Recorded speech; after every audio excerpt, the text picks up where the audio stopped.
রাজু ইসলাম রাজু লিখেছেন, কাউকে ভালোবাসলে তাকে পাওয়ার জন্য কি আল্লাহর কাছে দোয়া করা যাবে?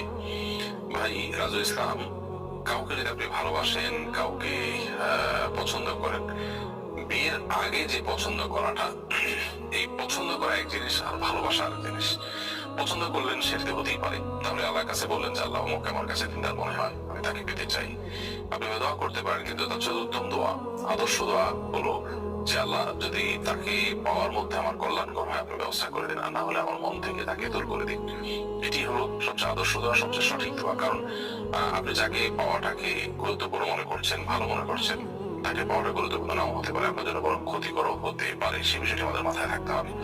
আর বিবাহের আগে এই তথাকথিত ভালোবাসা কারোর প্রতি, এটা হারাম। অতএব পছন্দ হওয়া কোনো কারণে তার সম্পর্কে জানলেন, জানার সুযোগ হয়েছে, কাকতালীয় ভাবে জেনেছেন, সেই জায়গা থেকে আপনি তাকে পছন্দ করেন, সেটা ভিন্ন বিষয়। কিন্তু